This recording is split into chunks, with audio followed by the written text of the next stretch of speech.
right, we are on part 3 of The Mystery of the Silent Nightingale, a Three Cousins Detective Club. If you missed the first 2 episodes, go back to the Reading Corner with Mrs. G and find part 1 and part 2. Now we start part 3, starting at chapter 11, called At the Antiques Store.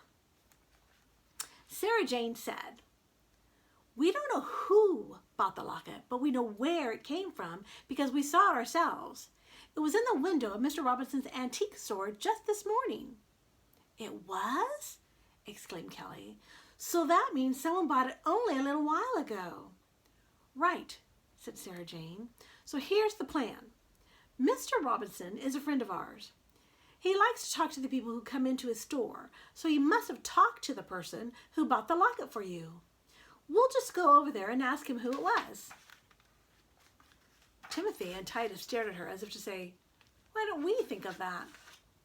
But the detective cousins had been around enough mysteries to know that things weren't always as simple as they seemed.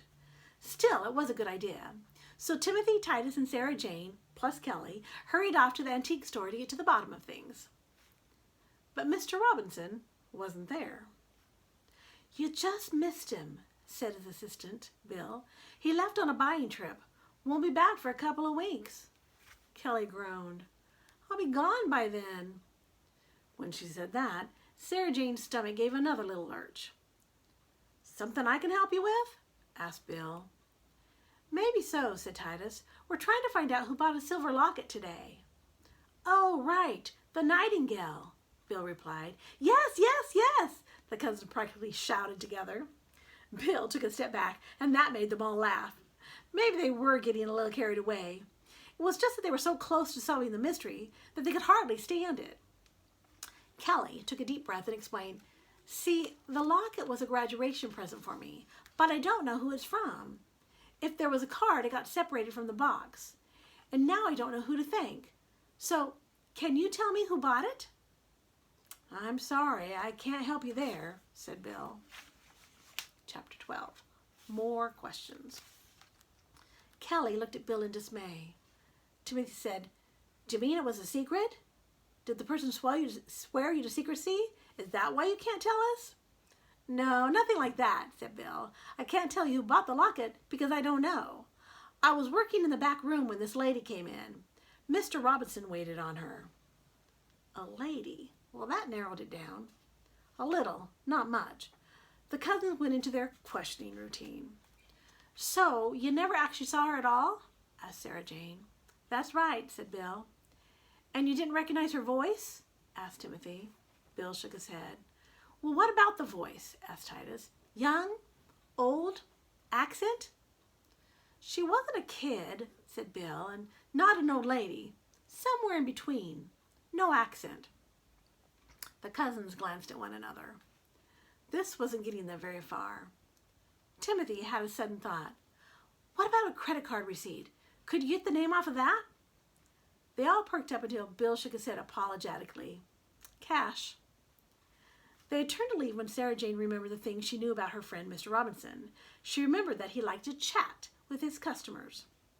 She asked, "Did the lady and Mr. Robinson talk about anything?" Bill frowned, thinking hard. The cousins could tell he was trying. He really was. But they knew not everyone noticed things as much as they did. "They talked about the locket," said Bill slowly, "about how beautiful it was, about how the nightingale stood for joy. And Mr. Robinson asked her if she wanted a gift box, and she said yes because it was a present. She said it was the perfect present because it was for someone who had once brought her a lot of joy. Oh, and she said that she had just run into that person today. This person had once helped her several years ago. She said the locket was her way of saying thank you all these years later." Bill beamed at them, clearly pleased with himself. "Well," said Titus, "that certainly ties in with a little information card. I mean, the way the word joy had a circle around it and then an exclamation point." "Now we're getting somewhere," said Timothy, sounding pretty joyful himself. "Who was it that helped you so much, Kelly?" But Kelly wasn't looking at all joyful. She looked flabbergasted, and she sounded as if she might start crying. "That's just it. I don't know," I don't know. Sarah Jane didn't say anything for a moment. She was remembering the look of joy on someone's face. Joy when that person had looked at Kelly. Let's go, she said. Chapter 13, the TCDC. Janice was alone in the office when Kelly and the cousins came in. The time was right for asking some questions. Janice looked startled, as if she knew that was what they'd come for. Her eyes went right to the Nightingale locket. Kelly had taken it out of her pocket and hung it around her neck. Kelly said gently, Janice, are you the person I should thank for this beautiful graduation present? At first, Janice gave a little shake of her head. Then she turned pink and nodded. How did you know? She asked softly. Kelly said, you have the TCDC to thank for that. Janice looked confused. What's the TCDC? She asked. It's letters, explained Sarah Jane for the second time that day. Capital T, capital C, capital D, capital C. It stands for the Three Cousins Detective Club. Oh, said Janice. Sounded as that cleared things up a little, but only a little. Timothy explained some more. Well, see, it all started when S.J., Sarah Jane, wanted to show us this neat old presents that she wished she could get Kelly for graduation. Oh, you guys, interrupted Kelly, sounding again as if she were going to start crying. I didn't know that. No wonder you were so quiet when I showed you the locket. Oh, you are just so sweet. She reached out and hugged Sarah Jane, who happily hugged her back. Kelly would have hugged Timothy and Titus too, but they were able to hop out of the way just in time. Anyway, said Titus, we already had an excellent present for Kelly, so we didn't think any more about it. But then the locket showed up with no name, and we knew it came from Mr. Robinson's store, so we went there to see who bought it. Only Mr. Robinson wasn't there, and all Bill could tell us was that it was a lady that helped Kelly once a long time ago. But how did you know that was me? Asked Janice. Sarah Jane said, because of the way you looked at Kelly and us when we came in earlier today, it was like you recognized us, really recognized us. You're exactly right, said Janice. I did recognize you. But how? Asked Timothy. We don't know you, do we? And what did Kelly do to help you that made you remember her all these years? Asked Titus. It had just occurred to the detective cousins that they'd come in to ask them questions, but so far, all they had done was answer them. It was time to hear from Janice. Chapter 14, The Nightingale's Story. Janice took a deep breath. It all happened about 5 years ago. This is hard for me to admit, but, you see, I was all grown up before I learned how to read. The cousins stared at her. They had never heard of such a thing. A grown-up who didn't know how to read? How could that be? They were too polite to say any of this, but Janice must have guessed what they were thinking. She said, oh yes, there are lots of people like me. We try not to let anyone know. We're so embarrassed. We just sort of fake our way along. And it's not easy, believe me. In my case, I dropped out of school, which only made things worse. Then, one day I overheard some people talking about special classes starting that afternoon at the library. The classes were for people like me, grown-ups who had missed out on somehow learning how to read, and who had to start at the beginning. I knew where the library was, so I got up my courage and went over there. But when I got there, I couldn't tell where the class was being held, and of course I couldn't read the signs. I couldn't ask the librarian because there were some people I knew by her desk. I was just too embarrassed. I was all set to run out of there, but then I saw this young girl come in with 3 absolutely adorable children, 2 boys and a girl. It took the cousins a moment to realize Janice was talking about them. Janice smiled right at Sarah Jane and said, the little girl was getting her very own library card that day, and the look of joy on her face, you never saw anything like it. And I thought to myself, I want that too. I want to learn how to read and check out books. Well, the older girl, you, Kelly, was so good with the little ones that I thought, Here's someone I can trust. I went up to you and asked if you could tell me where the class was. It was a moment that changed my life." Kelly shook her head sadly. "I'm so sorry, Janice. I don't remember that." But Janice just smiled. "It's all right. I think we all go through life trying the best we can, and we don't always know the joy we bring to other people. Anyway, you told me to hold on a minute while you got the little one settled in the story circle. Then you didn't just tell me where the class was. You went with me, and you said you could tell I was embarrassed about needing this class. But you said I shouldn't be, that it took courage to do what I was doing, and that I was doing the best thing in the world for myself.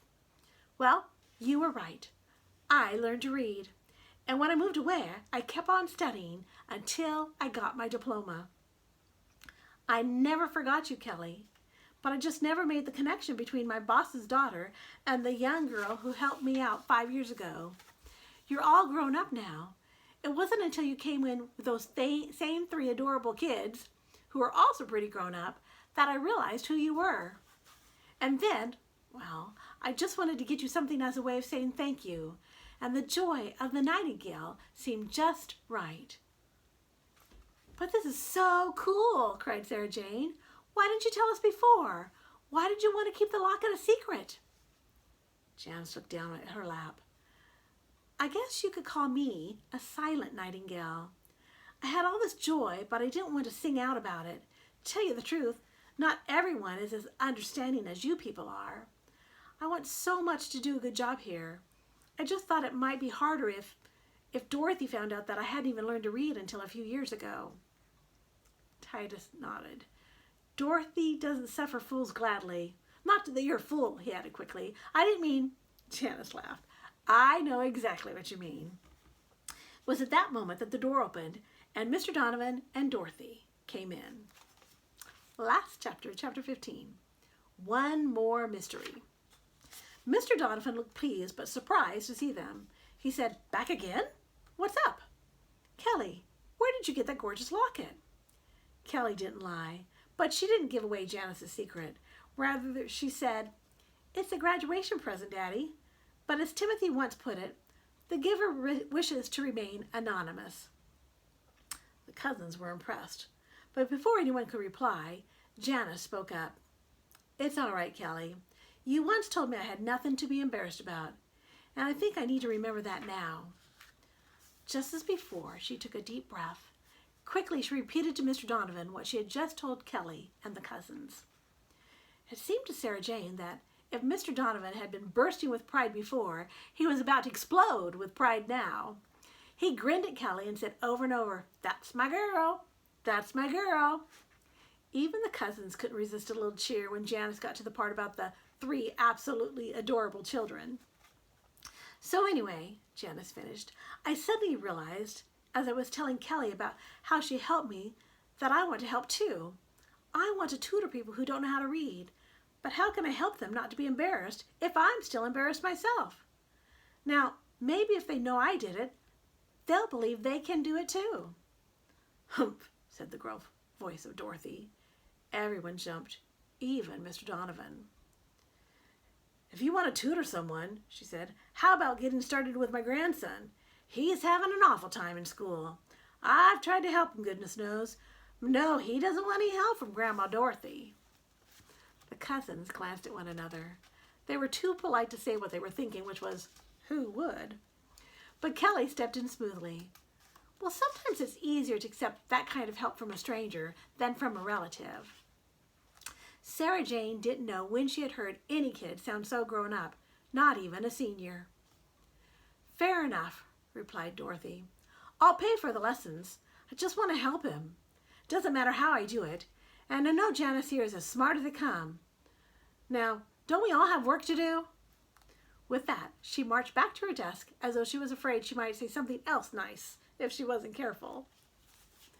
When the cousins got home later that day, they got out the photograph albums again. They especially wanted to see the picture of when they'd come home from the library that day long ago. There was Sarah Jane, with her arms full of books and her face full of joy. When they got to the end of the album, the cousins saw something strange. The most recent photograph was missing. "Where's the picture of us?" cried Sarah Jane. "It's a mystery," answered her mother. And that's all she would say. But solving mysteries was what the cousins did for fun. "Let's think this through," said Titus. "You take a picture out of the album. Where do you put it?" "In a picture frame?" suggested Timothy. "In a wallet?" Sarah Jane gasped. "You would have to cut the picture down to get it to fit, of course. But yes, there was one other place she could think of where you could put a photograph." And she was right. That evening after graduation, she asked Kelly if she could see inside the locket. Kelly laughed and said, "You three don't miss much, do you? I didn't think it would take you long to figure it out. See, the nightingale on the outside will remind me of the joy I was able to bring to Janice, and the pictures on the inside will remind me of some people who have brought a whole lot of joy to me." She opened the locket and showed them. On the one side, there was a picture of Timothy and Titus together. On the other side, there was a picture of Sarah Jane.